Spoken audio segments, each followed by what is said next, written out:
Good morning and welcome, everyone. So this will be your trainers for today. Again, me, Gabriela Quaranta, and Arianna.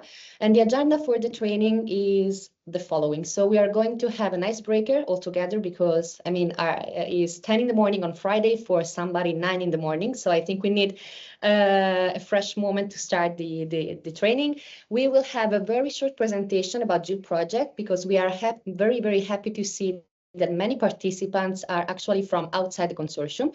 And we will start with a very short Mentimeter test, not a test, of course, but just to collect more information about participants. And then we will have two different sessions. The first session will be about stakeholder engagement, led by Arianna. Then we will directly shift to co-creation and co-creation methodologies. And this section will be led by me. We will have a final Q&A session and a final Mentimeter to close together the meeting of today. So, going into the first part of the training, first of all, the icebreaker. So what we are asking to you is to put in the chat two emojis that describe your mood of the day. And among the different emojis that will be written in the chat, we will ask to the most funny to explain why you chose this emoji to explain your day. I will start, for example, and I think that my emojis of the day are these two. The first one, because I'm really happy to be here with you. The second one, because I have 4 different deadlines all for today. So I'm really feeling a little bit stressed. And these are, I think, the best emojis that could describe my day. Arianna. Yes, I can go next. And good morning, everyone. Thanks again for being here. I would use these two emojis. So a happy face, because as Gabriela said, we're very glad to be here and also to have seen a lot of interest in the topic from you. And the second is the books, which mean learning to me, because we hope that even though you might be very acquainted with the topic, as we've seen from the registration form, many of you have knowledge in the topics that we're going to go through today. But still, we hope that you're going to learn something out of this. It could be methods, new methods, it could be tips and tricks, it could be anything, but we are hopeful that this will happen. So if you want to start putting your emojis in the chat box. Okay. I see a lot of happy faces, though, and excited faces. And the snail is very funny, actually. On a Friday morning, that's the mood.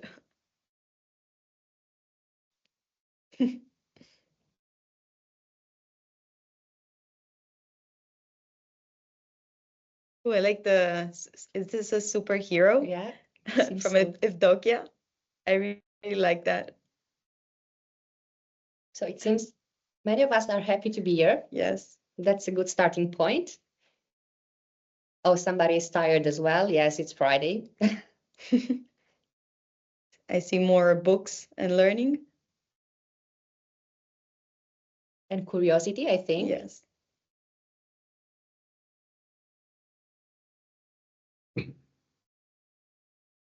Okay, one more minute. Yes. Let's see if anything else comes in. By the way, I like the mood. Yeah. I don't know about you, but the mood seems nice.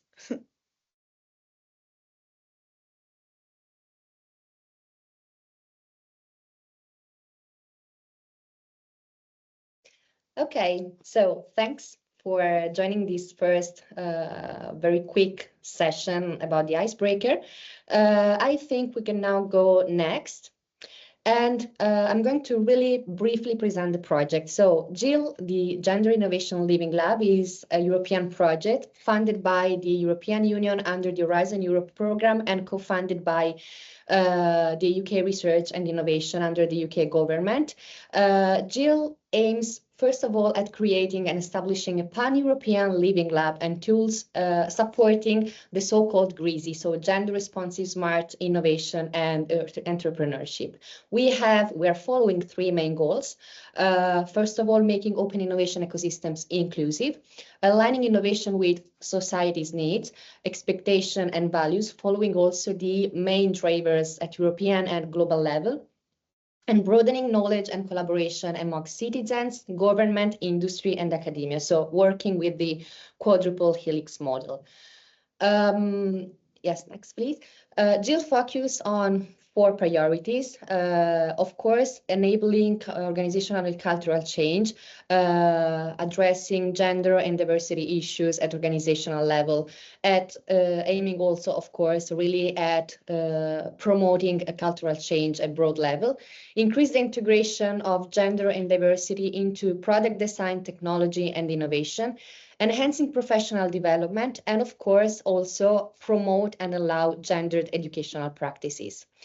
We are working on gender and diversity issues, of course, but actually we also follow 3 vertical priorities. So addressing this issue along 3 different sectoral domains: health and resilience, green transition, digital transformation. And we are also working on an horizontal sphere of innovation, providing tools and methods, supporting innovation and products gendered and diversity related, supporting societal processes and individuals and teams. Actually, GILL, as Gender Innovation Living Labs, is also based on 15 different action-oriented experimentations that were meant to be acting as living labs, following the 3 vertical domains that I have already presented, and addressing specific issues within their specific themes in order to assess how innovation is supported, how generation of ideas is flowing, the scope of women's input into all of these. Why we are doing so? Because through the different action-oriented experimentation, the pilot living labs will develop really approaches to gendered innovation and diversity. Okay, thank you. And diversity inclusion. The goal of today is to drive you in the first training module that has been developed by GILL for 2025 under our Agile Capacity Building task. And the aim of today is really to provide you with guidelines that you can take into consideration when engaging and working with stakeholders, involving citizens, co-develop processes, strategies, or wherever you need to do in your organization, project, or community. So really, the goal of today is not only to present some theoretical inputs about stakeholder engagement and co-creation, but also to really provide you with concrete methods that you can apply in your work or in your project. Who is this training for? For anybody that might be interested in engaging stakeholders and involving stakeholders in co-creation processes. And the GILL project is not about, as already mentioned, gender and inclusivity, but is also about vertical themes. So really, it's a very transversal project, which is also trying to address very complex societal challenges, since we are talking of green transition, digital transition, health, and resilience. And I think that the next slide is about the Mentimeter. So I would like to kindly ask you to join menti.com, insert the code that you see in the slide, or otherwise just enter the Menti through the QR code that you can see here in the slide.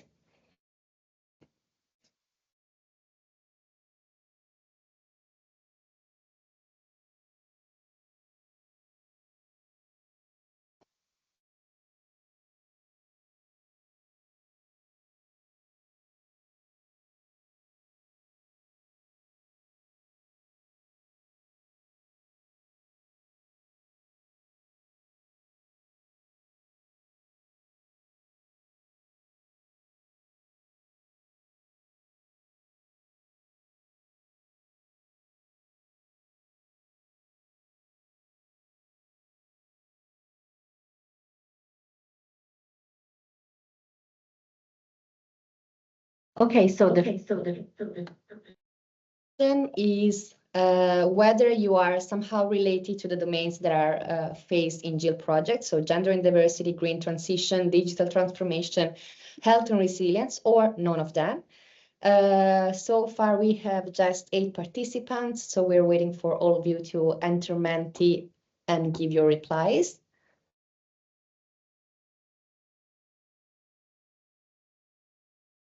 Okay.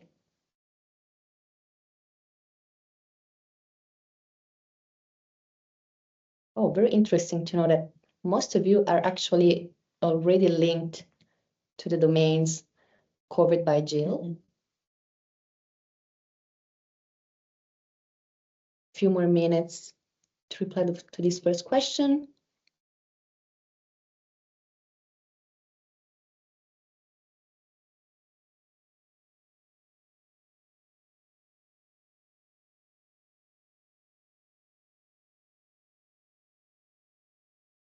Great, so none of you is new to what GILL, oh no, few, okay. There are a few people that are new to the themes covered by GILL project. A lot of people involved already in gender and diversity. And there is quite an equal distribution among the 3 vertical themes covered by GILL. So green transition, digital transformation, health and resilience. So thank you very much. I would go to the next question. How confident do you feel now before the training with stakeholder engagement and co-creation activities, from strongly not confident to very, very confident with the methods?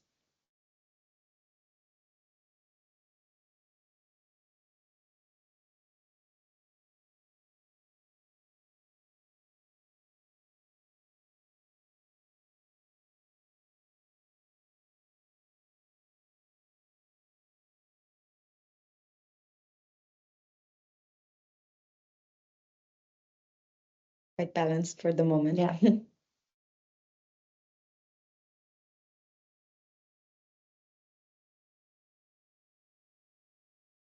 Okay.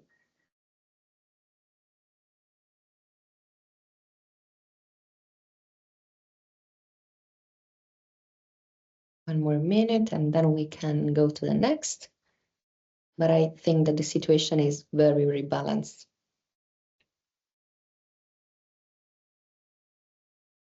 Okay. The next question is, what words or short phrases come to your mind when you think of stakeholder engagement and co-creation?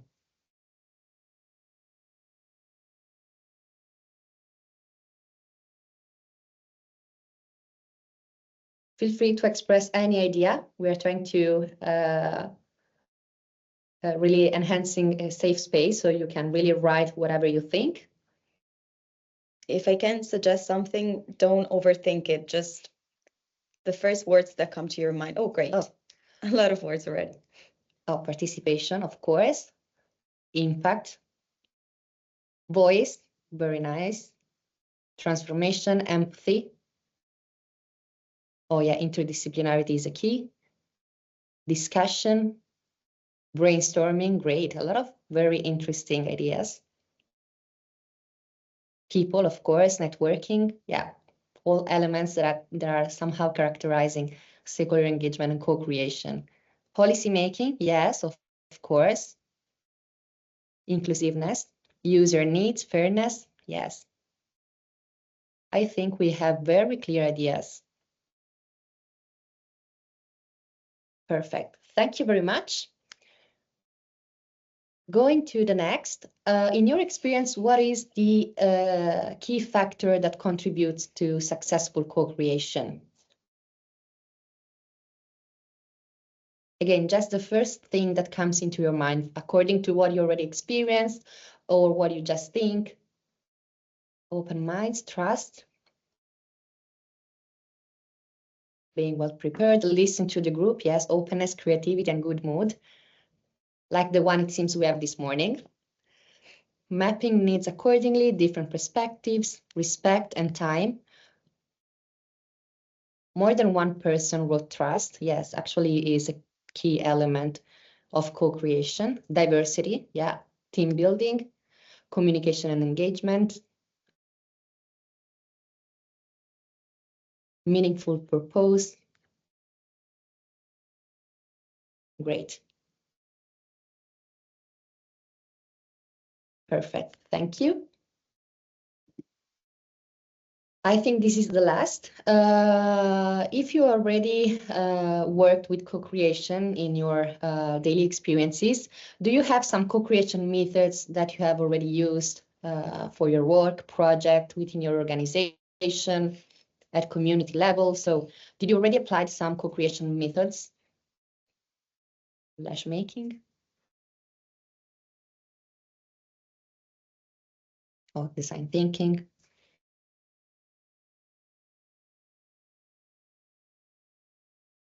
Workshop, brainstorming, open studios.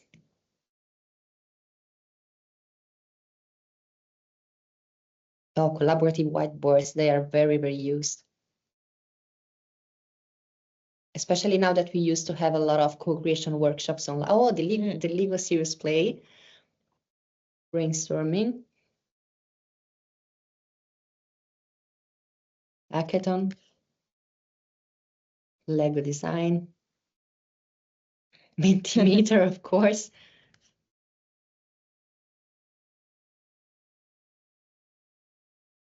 Prototyping. Okay, we'll give you one more minute for those who would like to reply.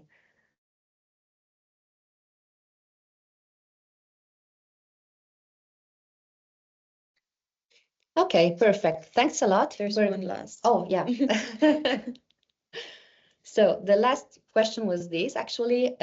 Please rank the following challenges in stakeholder engagement from most to least significant. So communication barriers, lack of trust, misaligned goals, resource constraints, resistance to change. So in your opinion, which are the most or least significant, according, of course, to your experience or to what you were studying or already applying in your job? Resistance to change.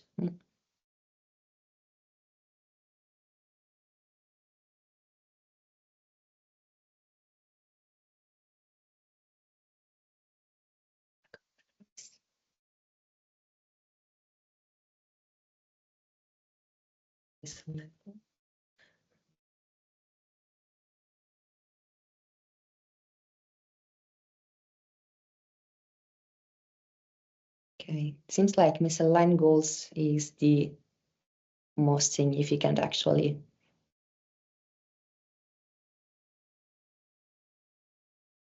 Even though lack of trust also has been voted quite enough.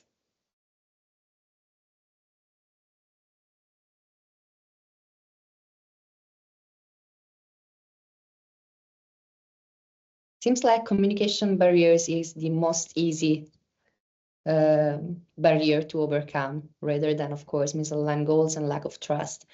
So the top three looks like misaligned goals, lack of trust, and resistance to change. Perfect. Thank you. Okay, great. So I would now leave the floor to my colleague Arianna to start the first session of two-day training, so the stakeholder engagement part. And again, whether you would like to raise some questions, I will give a look to the chat or to your hands raised and give you the floor. So Arianna, thank you. Thank you, Gabriela, and thank you everyone for playing this little game with us. We think it's very important to assess what your feelings are before the session and see if after you've actually gained something out of this, and if any of the barriers, for example, that you have seen so far will be overcame in a way with the hints that we're going to give you today and the explanations that we're going to give you today. So before starting into stakeholder engagement itself, I would like to give you an overview or a description of what is a stakeholder. Stakeholders are individuals, entities, or organizations that are involved or interested in a particular project or action, that are affected in a way by this project or action, and whose input provides a direct impact to the project or action's results. Stakeholders are actors that are very relevant to a community and usually fall into the categories of the quadruple helix model, which is part of the Living Lab methodology. The quadruple helix model basically describes the society as being categorized in 4 parts, which are civil society, where we can see citizens, community groups, NGOs, for example, the public sector, with local authorities, municipal departments, central government, for example, or individual policymakers, industries and private sector, where we can see startups, entrepreneurs, SMEs, and again, individuals like consultants or entrepreneurs. And then the academia, where we see normally universities with specific departments. In our case, it could be social studies or gender studies, and then researchers and research institutes or other types of institutes. So I would like now to give you some concrete examples to each of these categories. I mean, for each subcategory of the 4 helixes of the quadruple helix model. Of course, these examples will be very much linked to gender, diversity, inclusion, and innovation and entrepreneurship, which are the key topics. But you will see that they are actually very adaptable to whatever community you want to create, to whatever society you are in. So starting with civil society, the first helix of the quadruple helix model, as I mentioned before, we can see 3 categories. We have citizens, where we can see, for example, normal citizens that have potentially nothing to do with the topics that you are trying to engage them for, but who are a very relevant part of the society either way. Activists or advocates for gender equity in innovation, so people who are part of the society and are already advocating for certain goals or topics. Then you have community groups, where you can find, for example, women in business networks or intersectional innovation groups, or again, minority and women's entrepreneurship circles, because as we said before, our project and our activities are not only about women, but also about those groups in the society that are typically underrepresented in those areas that for the moment have been more male, or who are not yet too open to participation from other types of participants. Then we have NGOs with, for example, women rights and gender inclusive innovation NGOs, or advocacy groups for the tech and STEM sectors, and for involving more inclusivity and equity in these sectors, or nonprofits addressing economic inclusion. So you actually have a wide range of stakeholders that you could consider from the civil society point of view. Before moving on to the next helixes of the model, I would like to make a special mention regarding citizens, because as I said before, citizens constitute a very important stakeholders who have a strong impact when it comes to the success and effectiveness of the projects or activities that you are carrying out in the community. And this is because even though they might not be experts in the fields that you are building this community on, still they have a say on the activities of the community and of the society itself. This is because they align the community's projects with the real needs of the society, so with the real local needs, because they secure people's long-term support to the community by creating a sense of bond with the community itself. They ensure social acceptance, ensure transparency and accountability in decision-making and in the operations of the community.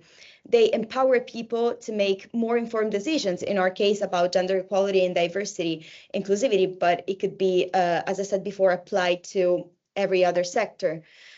They have the power to bring fresh ideas and boost innovation and creativity. And finally, they could stimulate economic benefits from the people of the community, for example, by fostering job creation in the community. So they play a very relevant role. And this is something that you should take into account when beginning your stakeholder engagement journey. Now, moving on to the next helix of the model, we have, as we said before, government and public sector, where we see four main categories, like local authorities that might have some stakeholders in common or similar to municipal departments, for example. So in the case of local authorities, we see city councils which have specific programs for women in entrepreneurship, or local development agencies, or again, women's business centers at the city level. Concerning the central government, we could address ministries for gender equality, or specific councils on science and technology which have a gender equity focus or innovation focus. Regarding individual policymakers, who could we address? We could address policymakers who work in the fields of diversity and inclusion, or legislators that advocate for gender inclusive innovation policies, or again, regulatory agencies that work for ensuring more equity and integration in the workplaces. And again, as I said before, for municipal departments, we might have specific departments for gender and equality, and programs at the municipal level regarding STEM and technology and the technology sector. Then, regarding the private sector, here there's a mistake. It should have been private sector, of course. Industry and private sector, we have, again, four groups that could be startups. In this case, we suggest not only addressing women-led startups or other groups, as I said before, that could be unrepresented in this field, led startups, but also all those startups that want to integrate more equity and gender-based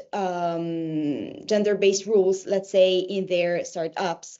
And the same, of course, is for SMEs. We wouldn't only address women-owned small businesses in innovation and tech, but also all those businesses who want to integrate more gender balance and balance in general. Regarding individual entrepreneurs, we could address women entrepreneurs in STEM and innovation, or again, those unrepresented entrepreneurs who work in the fields of business and tech. And for consultants, we could either address individual consultants working in the same fields or in broader fields, or consulting firms that might be specialized in workplace inclusion. And finally, we have academia, as I said before.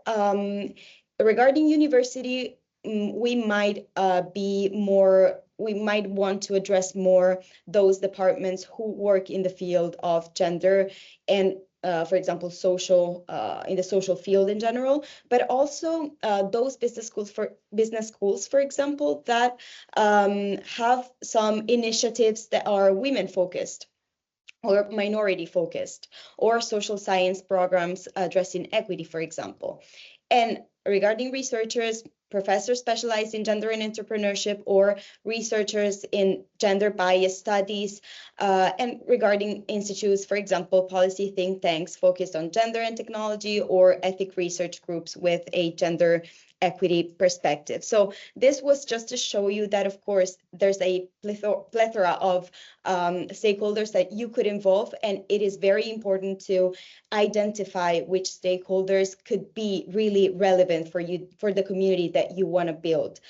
So the analysis of the stakeholders involved should be done very carefully, and really considering each part of the society and for the building of the community. Now, talking of stakeholder engagement and what does it entail? What is it? Stakeholder engagement is about transferring or transposing a strategy, plan, or the activities that are planned for the community you will work for into the people that you will need to involve. It is as I said before, it is very important to understand from the beginning who are the relevant stakeholders for your community, and understand yourself in the first place. What is the added value that they could bring to your community?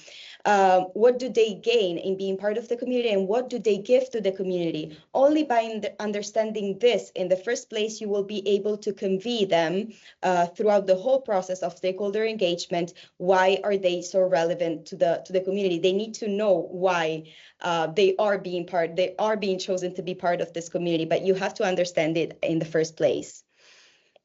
And then it is important from the very beginning to understand which level of involvement do you expect from your stakeholders. So to be able to design a communication strategy that is aligned with your previous expectations. So this, I would say, are the three pillars that you should always take into account when thinking of a stakeholder engagement strategy or journey in general. But now, keeping these three pillars in mind, there are some guiding questions that you could ask yourself both at the beginning of your journey and also throughout the journey, because as you will see, as I will tell you in the next minutes, stakeholder engagement really is a journey, and it needs to be flexible. It needs to be adaptable to the real needs of the society. So the question you ask yourself at the beginning should be kept actually for the whole process. And the question could be, for example, these. So what do I want to do for whom and why? So really understanding the reason why you are trying to build this community, and for whom. Who is this community addressed? What problem is this community addressed? Then again, of course, which problems are we trying to solve? So really have a clear idea in mind regarding the problem, and then, of course, the strategy to go. Which specific categories or subcategories of people do we need? As I said before, to identify the people that are important for your community is key to then keep them involved and also have effective and satisfying results for the goals that you're trying to achieve. Which are the actions that we expect our stakeholders to perform? It is very important to always keep this in mind and have, again, a clear idea of this. What is the role of the targeted stakeholders, and how are we going to keep them engaged and involved and support the whole process in the long run? So it is important also that we understand how we keep them aligned to our goals and engaged throughout the whole process. And this, again, comes down to what I said before. So you need them to understand their value in the process to keep them engaged. And is there any relevant rewards for them? And what are these relevant rewards for them and for being part of this community? And finally, how and where do we recruit them? So these should be the questions that you could start asking yourself if you are envisioning to begin this journey, and that I suggest you continue asking yourself throughout the process. Now, here we would like to provide you an example. I will just show everything so you have an overview from the beginning, but we would like to give you an example of a stakeholder engagement process. Again, this is an example that relates to the fields that we are working on at the moment, but it could really be adaptable and flexible to each type of community and of sector. In this case, the objective, the final goal, the dream would be that of creating a sustainable organizational structure for long-term impact, and that advocates for gender-sensitive policies in the fields of innovation and entrepreneurship. And here we've tried to build a process. And for each process, we have identified which stakeholders could be involved and which level is engagement is requested from them. So, for example, in our case, we would start, since we are partners of the GILL project, we would start by involving the partners of the project, gender equity advocates, policymakers, researchers, and local innovation leaders, to provide input and define a vision for the community and align the objectives with the real needs of the society and the expectations of the diverse range of stakeholders that we are trying to involve. Then by involving entrepreneurs, investors, for example, researchers, community representatives, we would ask for them active participation and giving feedback on the policies that we envisioned before, and be sure that we are integrating the gender perspective. Then in the third phase, we would involve, again, government agencies, technology providers, funding bodies, to find a collaboration pathway with policymakers to secure funding support and regulatory support for gender inclusive programs, and also for training the community members in entrepreneurship, technology, and leadership. And finally, by involving entrepreneurs, local authorities, academia, business networks, international organizations, we would arrive to the establishment of this sustainable organizational structure that advocates for the themes that we mentioned before. So gender sensitive policies in innovation and entrepreneurship. Then we would like to start giving you some hints, some things that you should never forget when engaging with your stakeholders. First of all, always remember to be able to manage expectations. It might happen that the stakeholders that you are involving are not necessarily positive at the idea of creating a type of community. So it could be that they're not, they could be skeptical at the beginning, and you should try to explain them what the benefits and added value is for them to being part of this community. So you should define very clearly from the beginning, which is your scope, your goals, also the limitations that could arrive with your action, but from the very beginning, so everything is clear, and explaining them really from the beginning what their value would be, but both in terms of what value they could get and what value they could give. So it is very important to define this. Another important thing to remember is to talk the language of your stakeholders. We have to consider, as I said before, that we have a very wide range of stakeholders involved in each of our activities. Many of them might be actually very expert in the topic that you are trying to address.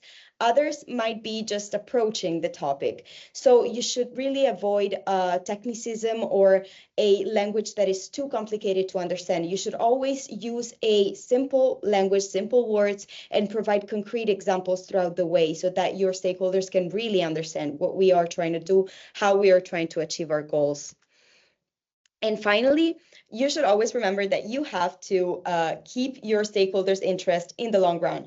As I said before, you should think of the future of the community. Of course, you have to think of the present activities, but at the same time, you shouldn't be too in a rush from the beginning and provide them with too many information at once. You should be really wise in just giving them the information that they need at the moment to keep them involved and to avoid that their interest in being part of the community decreases because they've had a lot of information all at once. You should really be able to somehow scatter all the information throughout the process and give them the right information at the right time. And then this last part is more on engagement strategies that you could use. So again, some tips really that you could put into place for your stakeholder engagement journey. So effective stakeholder management comes with continuous communication with your stakeholder. So really, you should develop effective communication strategies so that your stakeholders are kept well informed, are actively engaged, and keep supporting the community. And so a comprehensive approach is needed, taking into account that they are many, they are diverse, so they might have diverse needs and expectations. And so you always have to keep this into account when developing your strategy. So when you are building your strategy, it is important to define a series of aspects. First of all, your communication objectives. Your communication goals should be clear. So you have to be clear with your stakeholder as to what you want to achieve with and for them. You should be realistic. Of course, you can dream big, but at the same time, let's always get down to earth and understand where what your action can reach, where your action can go. Then, as I said before, plan step by step. So objectives and goals might change over time. So you have to, if you plan everything ahead of time and something changes, of course, this brings chaos. Well, you really have to be wise in planning step by step objectives and goals that might change as the needs and requests of your stakeholders change. Then you have to define the capacities and resources that you have. Think of the knowledge and expertise that you have and that your stakeholders have. Evaluate what you can use to deliver your strategies, both in terms of humans and in terms of budget. This is very important. Then remember that, again, your group of stakeholders is different, is diverse. So you might need different approaches with them. Usually one-fits-all solutions don't work, are not successful, because you really need to utilize targeted strategies for communicating with each of them. Other things important to define when building your engagement strategy is the activities that you do with and for your stakeholders. So basically, based on your goals, on your resources and target groups, you have to assess the activities that you can perform. And these activities should be as diverse as possible. They could take the form of workshops, consultations, webinars, info days, but try to keep it as diverse as possible to engage people that are as diverse as possible. Consider also different modalities: online, hybrid, in person, because of course many people might have constraints. So if you only do online workshops and events, of course not all the people in your stakeholder group would be able to get there. So you have to really give access to the tools that you are using, or to the activities that you're making, to all your stakeholders. Then also choose carefully the frequency of the activities and communication with stakeholders. And as I said before, diverse target groups might need diverse types of activities, modalities. So take always all this into account. And finally, you should always convey clear messages. So you should provide enough details to the stakeholders to understand the benefits of the community, the limitations of the community from the very beginning, but also always give context and meaning to your messages and to what you are doing, so that the stakeholders really understand what they are supposed to do in the community. Finally, and to summarize all that we've said, some actual tips and tricks. The first one would be to be adaptable. So as I said before, the needs of the diverse stakeholders you have might change over time as the project or activity that you are performing progresses. So you need to be flexible. You need to have some backup plans and be adaptable to their needs changing. Make communication accessible. There could be potential language barriers, disabilities that might prevent some stakeholders from being active part of your community. You should make everyone able to participate in the dialogue, to integrate everyone's opinion in what you're doing. Then be open and honest. As I said before, transparency is key for building a strong community. You shouldn't only tell your stakeholders what the good side of the community is. Also make them aware that there could be setbacks, but from there, listen to their voices and start again, and try to really build upon the setback without stopping there. And then aim for two-way communication. So establish mechanism for feedback and input from them. Actively listen to their questions, concerns, suggestions. As I said before, they could help you with your setback, and be able to respond to them. So always keep their opinions and voices into account. And with this, the part of today about stakeholder engagement ends. So I would give back the floor to Gabriella for co-creation methodologies and practical tips and tricks. Thank you, Arianna. Are there any questions or comments that you would like to share following this first part of the training, personal experience or issues you have encountered while working with stakeholder engagement? Or just raise your hand or comment in the chat. Okay, the next question, far more easy. Do you need a break, or can we go over with the training?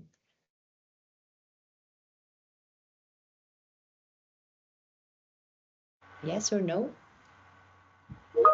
Okay. You can go ahead, yeah. Okay, perfect. Thank you. Okay, so we are now entering in the co-creation and methodologies tools to understand how we can apply methods about co-creation, how we can really actively involve stakeholders in what we are doing in our project, in our community, in our organization. So what is about co-creation is, first of all, a collaborative approach, which actually aims at involving all the different stakeholders that have been also mentioned by Arianna before throughout the whole innovation and design process. And why it is important?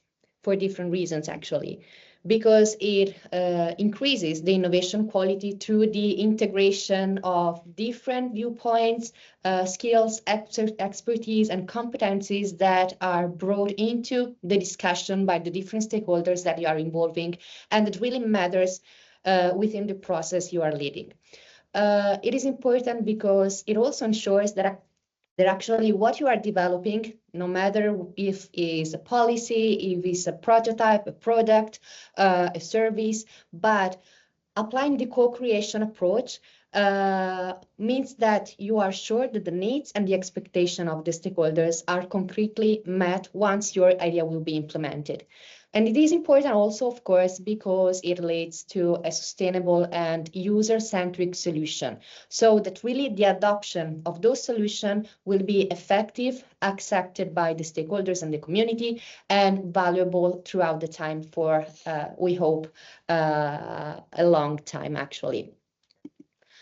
But we have been talking with a lot of different people working in different fields about what is stakeholder engagement, what is co-design, what is co-creation. And it happens sometimes to hurt that, oh, no matter what is the name, I'm working with stakeholders. So stakeholder engagement for me might be the same of co-creation, of co-design. The most important thing is that no matter what I'm doing, in a way or another, I'm involving stakeholders. This is not actually how it's working. Stakeholder engagement has been explained by Arianna already, but also when it comes to co-design and co-creation, actually we are talking of similar things, but different as well. Co-design indeed is just about involving stakeholders in the participatory design of the innovation cycle. So it means that you are not involving the stakeholders throughout the whole innovation cycle, from the conception of the idea to the implementation of it, but only in the final part of the project, the process. So to ensure that somehow the stakeholders' needs are met in the production of a product, of a prototype, in the delivery of a policy, really emphasizing their role only in the design part of the process. In this case, yes, you involve stakeholders, but you are asking feedback and ideas only about the design phase of the innovation cycle. So they are not actively involved in the conception of the idea, in the development of the idea, in the whole innovation cycle, as said. Co-creation is a bigger, broader, and probably more complex process, because not only you have to identify all the stakeholders that you need, but you need to be sure that you are going to involve them throughout the entire innovation process. So you are going to conceive an idea together with your stakeholders, develop the idea all together, and of course then implement and ensure a long-term sustainability as well, involving all the interested parties. The objective, of course, is not only to develop or deliver a project, the product or a service, is really to co-create new value that can be beneficial for the community, and that can really integrate the different expertise, knowledge, and creativity that the stakeholders you are involving are bringing to your innovation cycle. Therefore, they have an active role. So from the idea, as said, to the implementation of it. Just to summarize, which are the differences now between co-creation and stakeholder engagement. As brilliantly presented by Arianna, stakeholder engagement is about, first of all, identifying and understanding the stakeholders that you need for your specific purpose. Could be a project, could be making a change in a community or in an organization, and so far and so forth. So really to address a specific interest or a specific goal. The purpose is to ensure that you are building a community, so you are really consolidating relationships, and at the same time gathering inputs to guarantee that the stakeholder needs and concerns are really considered in the decision-making process. How can you apply stakeholder engagement? As mentioned by Arianna, we have a big variety of options. You can deliver interviews, surveys, consultations, workshops. You can use online tools to really just gather feedback, concerns, or whatever might be relevant for stakeholders to share when you are really developing something or addressing specific decision, and so far and so forth. So the focus is to communicate and cooperate, ensuring that the stakeholders are informed and, of course, that their voices are properly heard. What about co-creation? Co-creation actually represents a very structured cooperative process through which stakeholders are dynamically involved in the creation and development of something. Could be, as mentioned, a product, an innovation, a service or policy, and they can really actively participate. The primary goal is to take advantage of the collective knowledge and creativity that stakeholders bring, and to put all the efforts into the co-design and co-development of innovative solutions. The co-creation can be done in different ways. Could be hands-on workshop, brainstorming sessions, iterative testing like we are doing in GILL project. Actually, brainstorming sessions, online interactive sessions, and the focus is really to have stakeholders as key elements along the creation path. So, key differences about the level of involvement and about the outcome of the two processes, co-creation and stakeholder engagement. In the stakeholder engagement, we are more aiming at gathering input and feedback. In the co-creation, we really want stakeholders to actively participate and collaborate among the creation process. The stakeholder engagement aims at informing and considering stakeholders' perspectives, while the co-creation aims at co-developing solutions collaboratively with your stakeholders in your community. Going to the overview of the co-creation principles. This is quite common in the Living Lab world we are working in, but a key element is that so far, especially in more technological projects, the activities, the solutions, the products are designed in a more top-down approach, meaning that actually your end users are, yes, involved, but as factors rather than active actors in the development phase. It has been demonstrated that actually there is a need to change, and end users must really be active as actors and equal contributors and co-creators rather than subjects of studies, let's say. So the overview of the co-creation principles is the following. First of all, wide collaboration. So we have already stressed a lot on this point, but we must involve multiple stakeholders and users, experts, public authorities, following the quadruple helix, or if needed, the quintuple helix, whether we are in the environmental sector, to ensure really a broad range of perspectives and of expertise that for sure represents an added value for your process. Then we have the end user's focus, meaning that, as I just said, end user is not a factor, but becomes an actor at the center of the co-creation process. So by their engagement at all stages, we are really sure that the solutions are developed meeting their needs. Continuous engagement. This is very important with reference to what Arianna said and with reference to what we are seeing in this part of the training, because it is not about involving them, let's say, just in one workshop of 2 days along the different activities that you are planning in your innovation cycle, but the engagement needs to be regular, needs to be continuous, because in this way you are sure that you are building trust and you are ready to face more cycle and refinements for developing the best solution you are looking for by the iteration as well.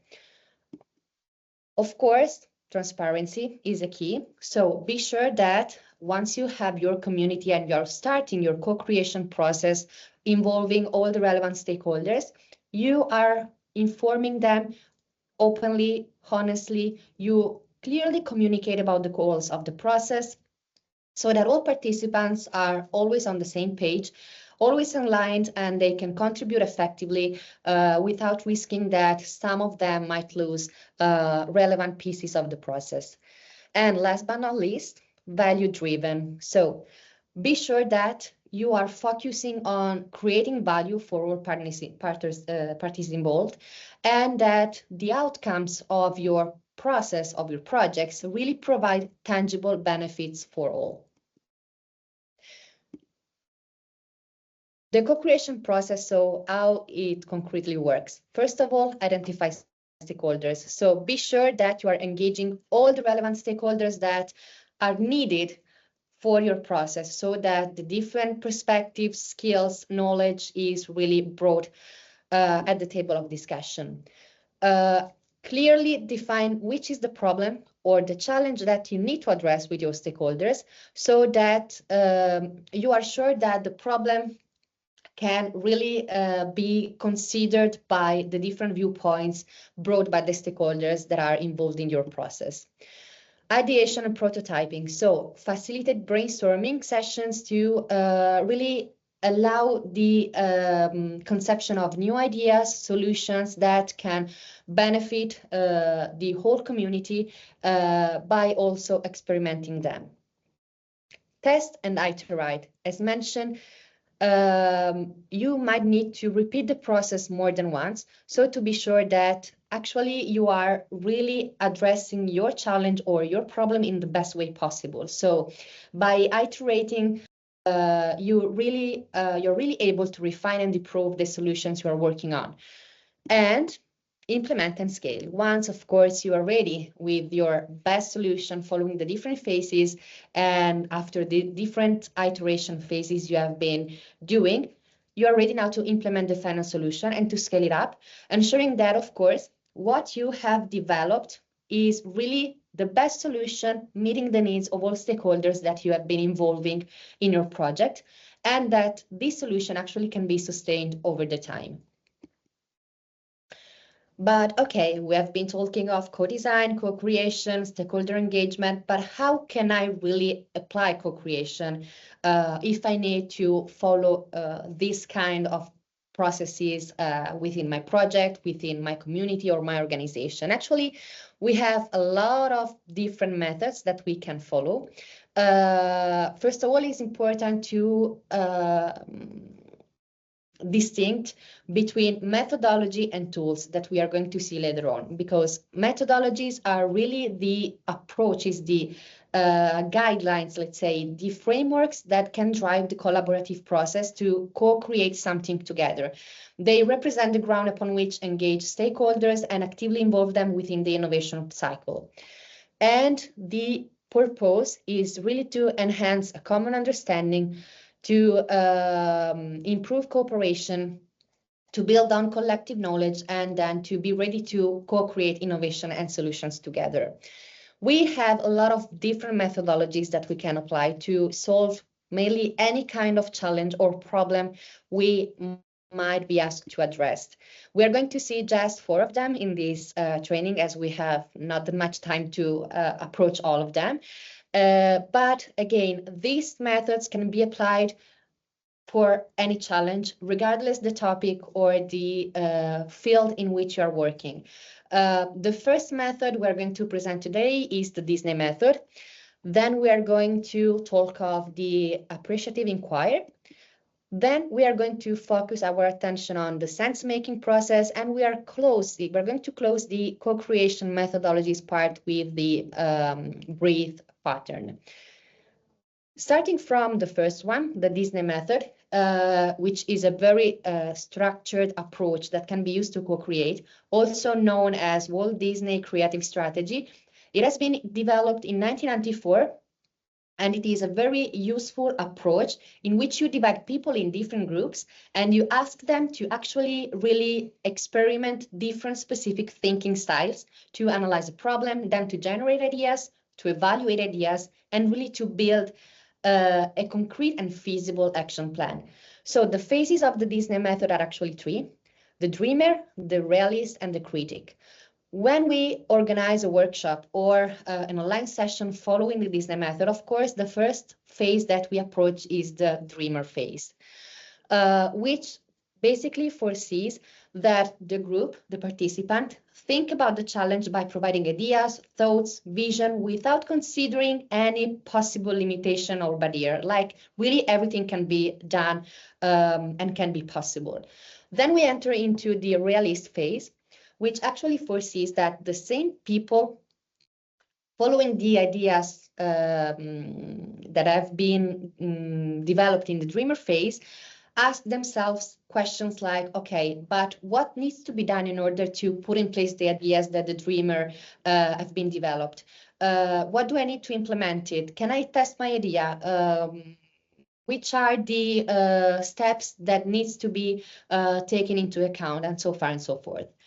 Then I enter in the last phase of the Disney method, which is the critic part, in which actually we consider all the different ideas that have been raised, but in a very constructive and also critic way, by being really critic again about what has been shared in order to really arrive at the best feasible solution. So what I'm asking to the participants in this part of the work of the Disney method is to understand whether the ideas can be really improved, which are the risks, which are the opportunities, is there any element that was overlooked, and so far and so forth. And actually, you can apply this method a lot of different times by iterating the process, and you can consider that it is closed, successfully closed, when at a certain point you arrive at the critic part with no questions. So the critic people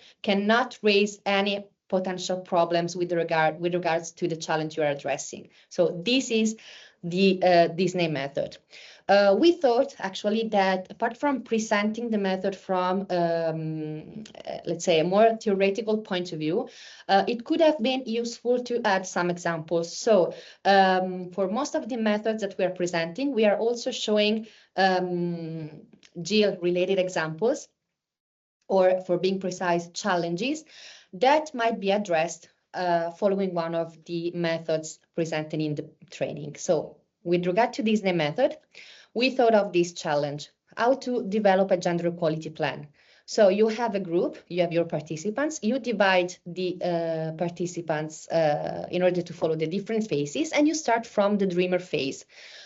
With reference to developing a gender equality plan, so you need to think of innovative solutions to promote gender equality with no limits. So no problems exist, no barriers, no obstacles. You are in a dreamer phase, so you just think of beautiful things that you can do to develop the perfect gender equality plan. Like, for example, creating mentorship program for women in leadership roles, launching educational campaign, etc., etc. Then you enter into the realist phase. So everything was beautiful in the dreamer phase, but now you need to really select the most promising ideas and to start planning some concrete actions, steps, resources needed, timeline, and so to really focus the attention of some of the ideas that the dreamer has conceived, so to really concretely be able to develop them. And then there is the critic phase. So our gender equality plan, everything was beautiful. Then we assessed the ideas in a more realistic way. But now we need to be sure that there are no criticisms. So we have to assess in a critical way the plan, identify risks, opportunities, refine our plans. So, for example, are we sure that the mentorship programs we were thinking of will be really inclusive and accessible? Are we sure that we are focusing the attention on the perfect educational material, and so far and so forth? And if needed, you can repeat the cycle until, again, you arrive to the critic phase where no critical issues are raised anymore. The second method we would like to present is the appreciative inquiry. It is a very useful scheme that helps strengthening collaborative approaches among stakeholders to co-create a shared vision and to drive through positive change. This kind of method is very useful within organizations and communities, and it really ensures that you face challenges or problems with fresh ideas and with positive vantage point. We have 4 phases. In this case, we have the discovery phase, the dream phase, the design phase, and the delivery one. So with the discovery phase, we start by identifying what already works well. So in your community, in your organization, you really focus the attention on the identification of processes that are already perfect, let's say somehow. Then you enter in the dream phase. In this part of the process, you envision processes that could be better for the future, and that could be really an added value with reference to the problem and the challenge that you are addressing. Then you have the design phase, in which you start planning and prioritize all the ideas you have been thinking of in the previous part of the process. And then you have the delivery, in which you implement what you have been planning and prioritizing in the design process. Also, with the appreciative inquiry, we thought about an example. In this case, our challenge is advancing gender equality and diversity inclusion in Europe. So, I mean, we are talking of very big challenges that for sure might need more than one method actually, and more than one iteration for sure. But we just wanted to give some practical hints about what we can do with the different methods that we are presenting today. So we are starting with the discovery phase. We try to identify which are the existing best practices or success stories at European level that delivered successful results with reference to gender equality and diversity. For example, by focusing our attention on inclusive policies that led to increased leadership for women and individuals from underrepresented groups. And then we enter into the dream phase. In this part of the job, the participants try to imagine the ideal future with gender equality and diversity inclusion fully realized and recognized at European level. So dreaming, for example, of a workplace with inclusive recruitment practices or thinking of a culture that really celebrates diversity. Then we shift to the design part.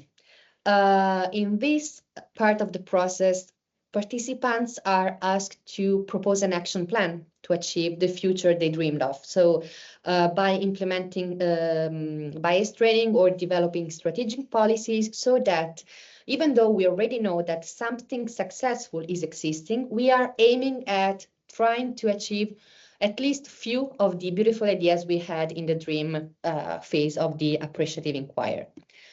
And then we deliver. So from the idea to the action, ensuring that, of course, what we have designed is can be also improved and monitored. So to be ready to take concrete actions whether some refinements are needed.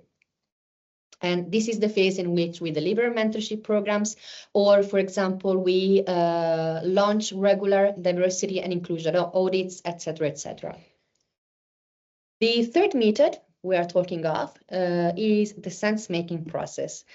This is really a very structured and complex co-creation process, which aims at understanding dynamic situation and environments and allow adaptive decision-making and actions. It's really about observation of data, information, patterns, on reflection about this data information that you have been gathering, about analyzing all the inputs you have been collecting, and the sense-making process actually focus on the what, so what, now what, meaning that you start from the what. So according to the challenge, the problem that you are observing, you collect data, you collect information about ongoing activities. And in this stage, actually, you look both at the granular level that at the broader system context. And relevant questions in this case might be, considering the challenge I have in mind, what happened so far, who was involved, which were the important details, etc., etc. Then we enter in the so what phase. So participants are asked to reflect and to give an interpretation of the information and the data they have been collecting in the previous phase by identifying insights or common patterns, exploring emerging trends, underlining some key details for the observed changes within the challenges they are working on.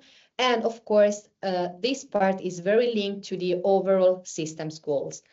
And then we enter in the now what. So after the what and the so what, participants moves towards actions-oriented learning, where they need to consider the practical implication of the information they have been collecting and analyzing before.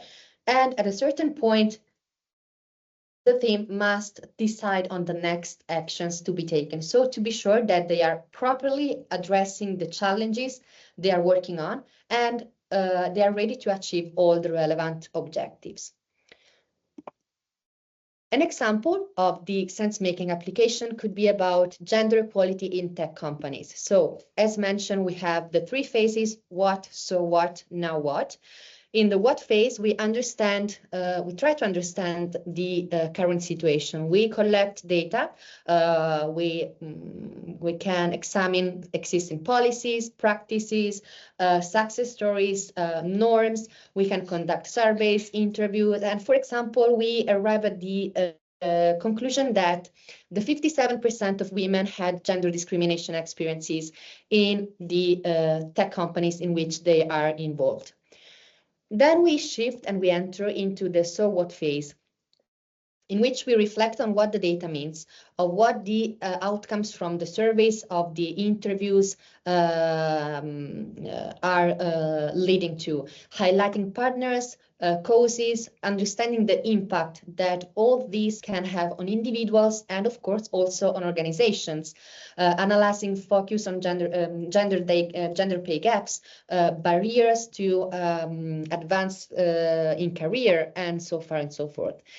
And then we are ready for the now what phase, in which we really aim at co-creating initiatives and plans that address all the issues that we have been analyzing, trying to reach the goals that we have been setting, assigning responsibilities, and for example, by proposing task forces in the organizations that promote gender and diversity equality, or developing mentorship programs for women in tech, etc., etc.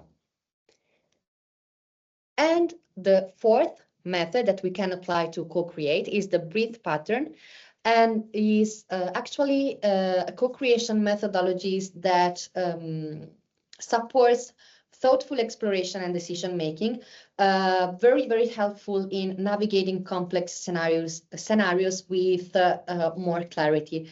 The three phases of the pattern are divergent phase, emergent phase, and convergent phase. And it is called breathe pattern because of the likelihood to the three phases of breathing. We have the breathing in, so the lungs expanding, and which represents the diverging. We have the holding in, so the emerging phase in which lungs are full, and we have the breathing out, so the convergent phase in which we have the contraction of lungs.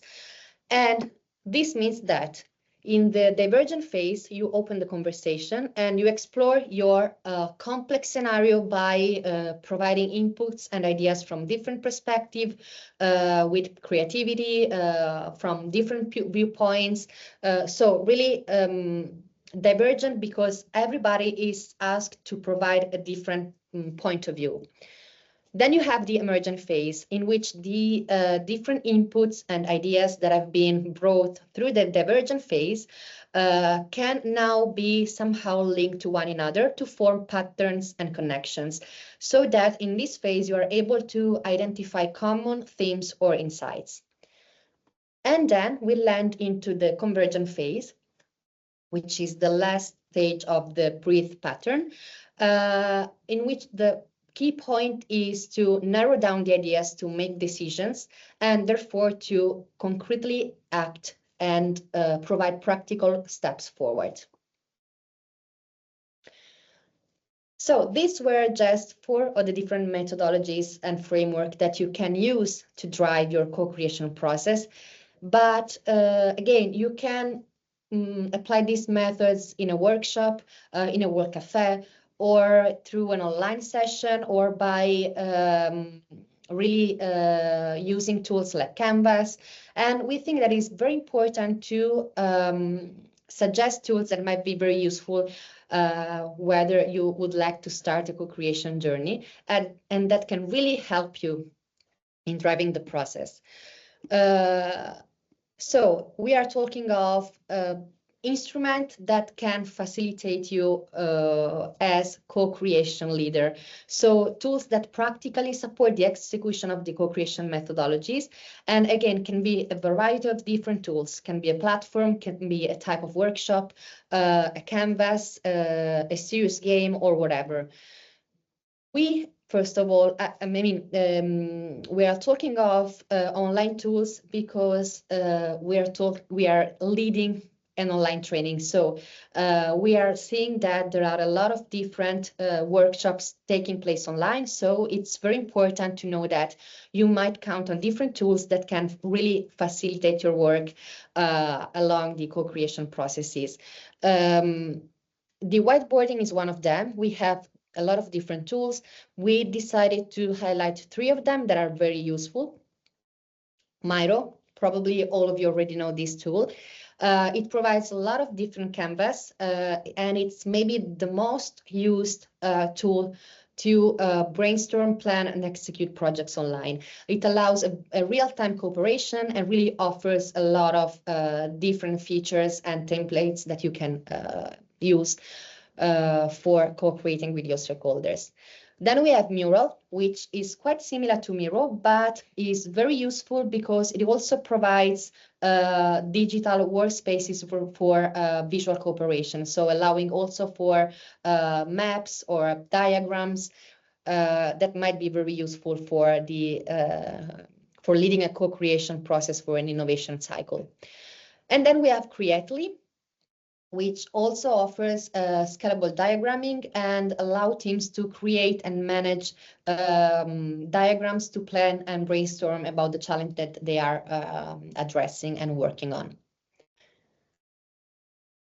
Of course, we talked about involving stakeholders also within the decision-making process, or to deliver surveys, interviews, and to get insights from the stakeholders that might be very useful. So we can have a lot of different tools also in this case.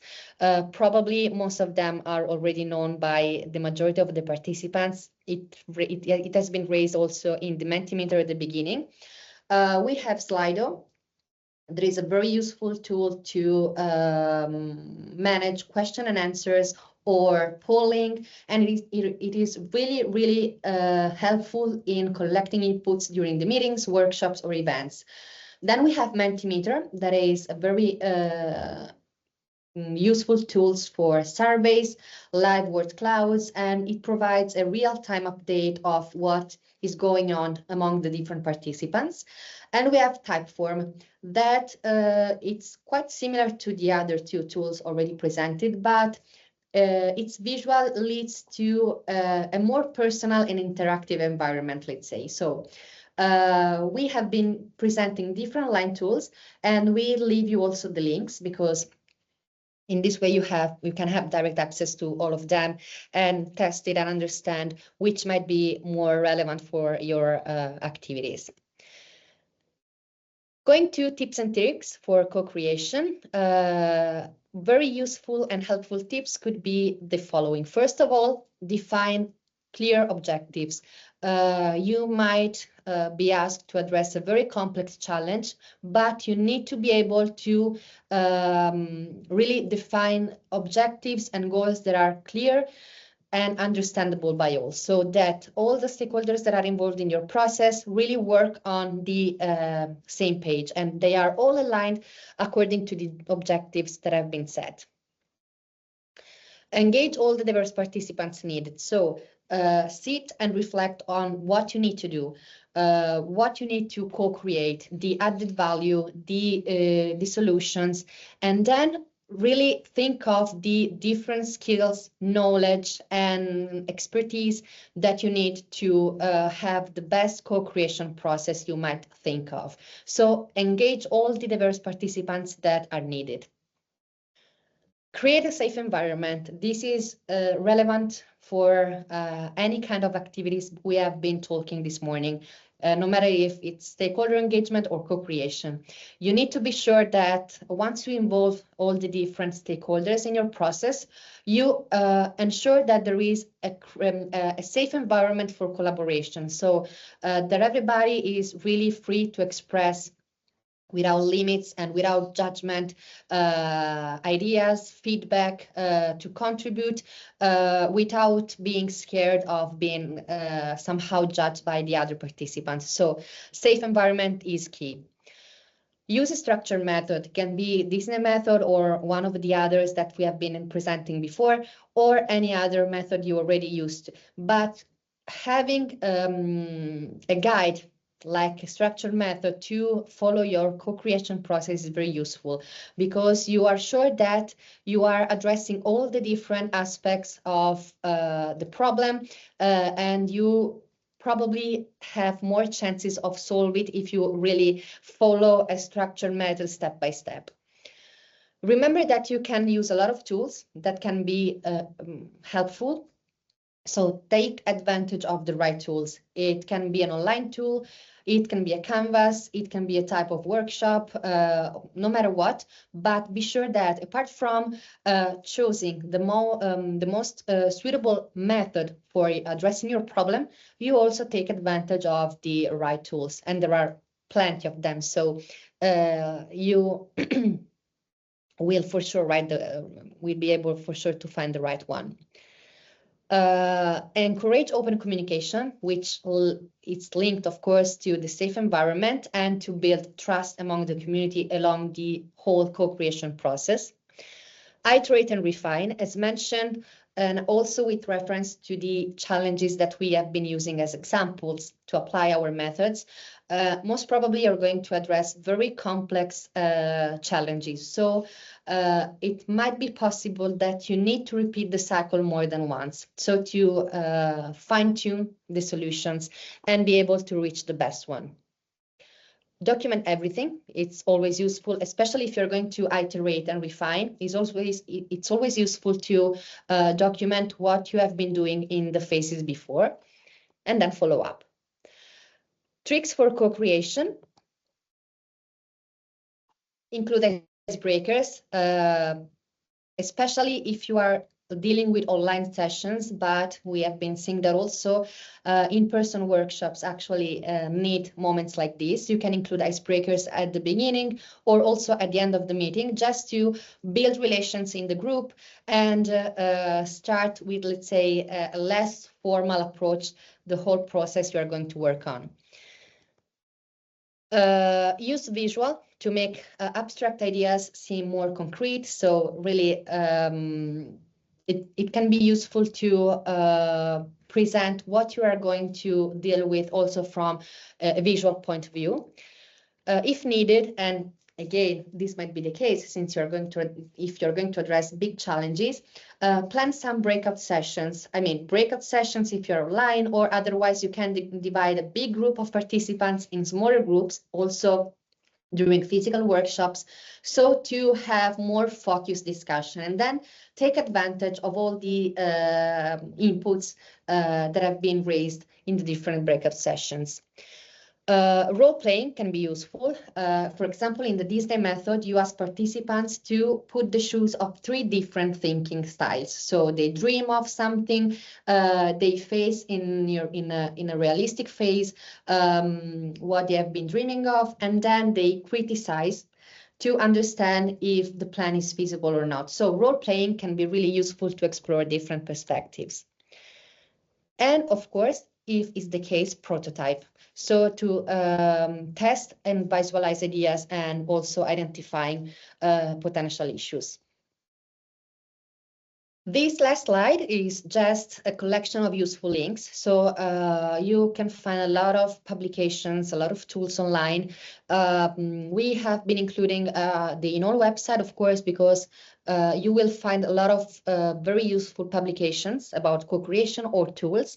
We have the ENoLL Lab archive that actually collects really a lot of different tools like canvases, like games, or any other thing that might be useful for co-creating with stakeholders, and a lot of other links that gathers different instruments through which drive co-creation.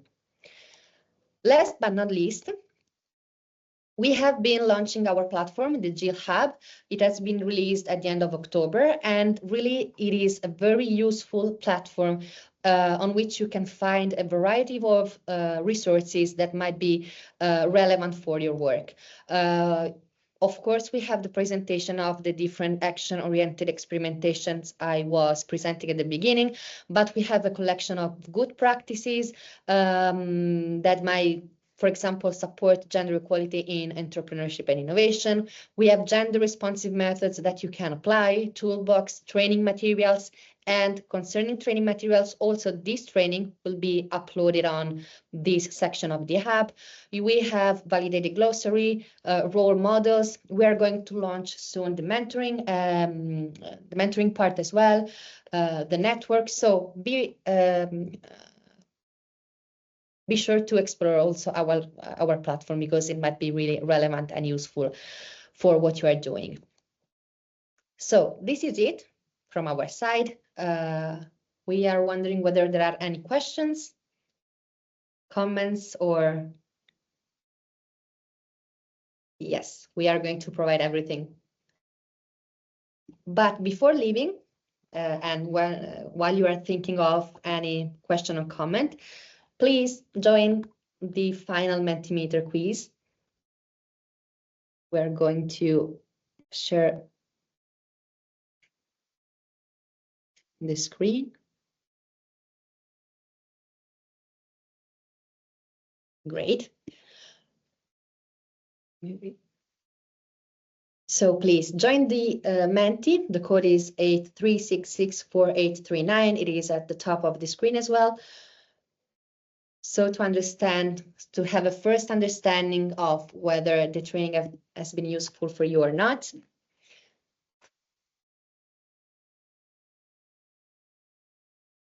We hope so. Oh, great. Thank you.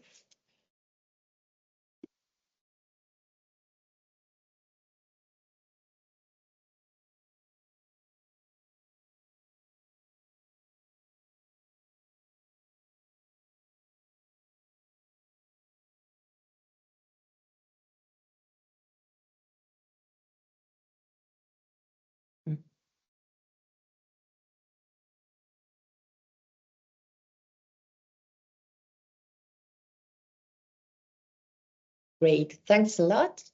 We can then land into the next question. So, what was the most valuable insight or lesson you learned during this training?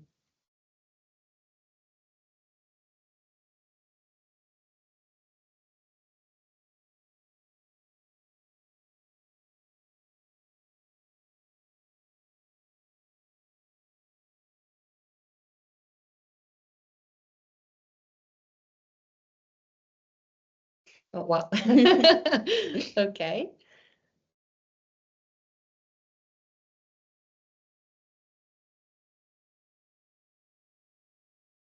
Okay, great.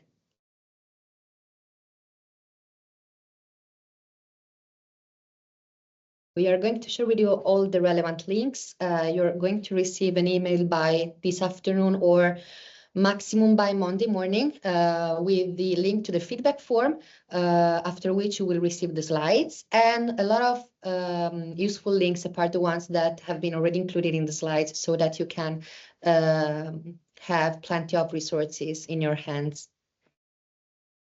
Great, thank you. I think we can go to the next question. If this training introduced you to new tools and methods, would you consider applying them in your work? Yes, no, maybe?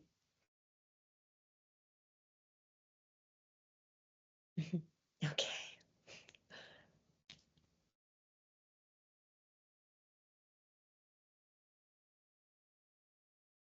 Oh, wow. So the majority, yeah. Great.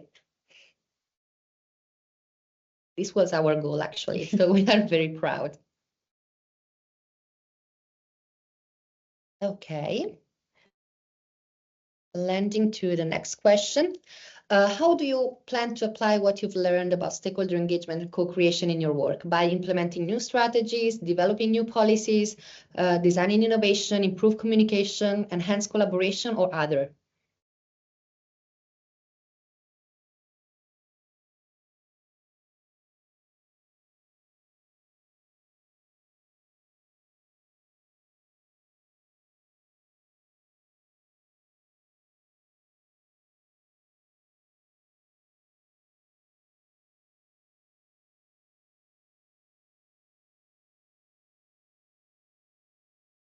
Okay, so enhancing collaboration is the most voted one. Then we have improved communication, design innovation, and balance between implement new strategy and develop new policies.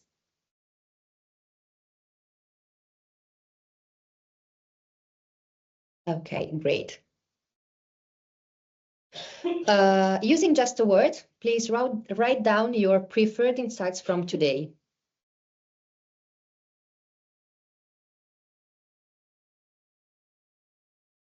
And then we're going to face, of course, the questions that you have been writing in the chat.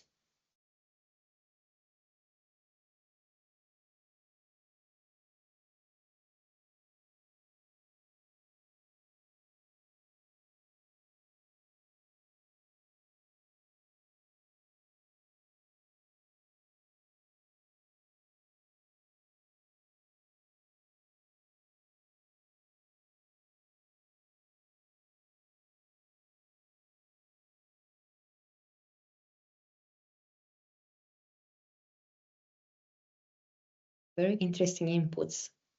Thank you. We're happy to read it. Actually, it was very useful.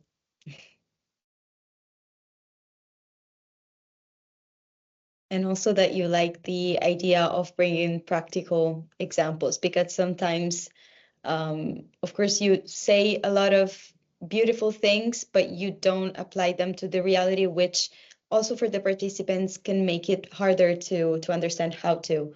So this was the goal, actually. Great, thanks a lot. Going back to the questions in the chat, the first one is, I'm wondering about a leading in co-creation project. What position should the leader retain, or can the lead be circulated? I'm talking about an internal initiative in a public foundation. Okay. Actually, there are not very strict rules, meaning that it depends also on the dimension of the group that will be involved in the process. There is no precise prescription, let's say. It can be just one leader, it can be more than one, especially if you have big groups. For example, we have been involved in a training for becoming facilitators last year, and we had 2 moderators, so 2 leaders at the same time. The most important thing is that the people involved in the leadership of the co-creation process work together so to be perfectly aligned on the different steps. So be sure that if you have, for example, a task force or a core team that will be leading the process. They plan all the steps together so that you are sure that during the different sessions, there are no misalignments in terms of activities, goals, and whatever. The groups in the various activities and breakout sessions, how large should they be? Again, no rules. I mean, if you are working with, I don't know, 100 people, probably you could have 10 groups of 10 people, but it depends also on the challenge and the problem you're going to address, on the different stakeholders involved. An important thing about this question probably is that whether you're going to have breakout sessions, be sure that in the different group, there is quite a balance among the different type of stakeholders involved. So be sure that you have no groups in which you have only private sector or public sector, but be sure that each small group representing the different breakout session really involves representatives from the quadruple helix as we have been saying before. Questions or comments? It seems okay. How do you encourage people to be leaders, or to set up a rotating leader, or to share the task? Are there any spaces on your website that might talk about this? Actually, I don't think so. I mean, the co-creation process, of course, usually come from the ideas of specific people. So you already know what you want to do. So in this case, in this way, you are already automatically the leader of the process. I think that before involving other people as co-leaders of the process, you need really to clearly explain what you're aiming at, so that everybody has a clear vision of the process. And by understanding it, they could be less scared of supporting the leadership of the process as well. I'm leading a new established living lab at the University Drive. Oh, newly established living lab, we should have a chat then. So probably you might be interested in joining the network. Our students have developed innovative technology prototypes, and we are in the early stages of our work. We plan to hold workshops with diverse stakeholders to validate these projects. Do you have any advice on how effectively conduct these workshops and ensure meaning validation? Okay. You can use a lot of different tools. It depends a lot on the groups that you are going to work with. There might be cases in which working by writing, so by using Canvas, can be more effective, or cases that could be more effective by applying one of the methods that we are presenting or others, or games like the Lego game or the serious game. So we can have also a separate chat if you wish, so to provide more insights, or if you want to present precisely your case, we can have a conversation later on. But again, you can really tailor and customize everything according to what you're aiming at. So it's really an open framework.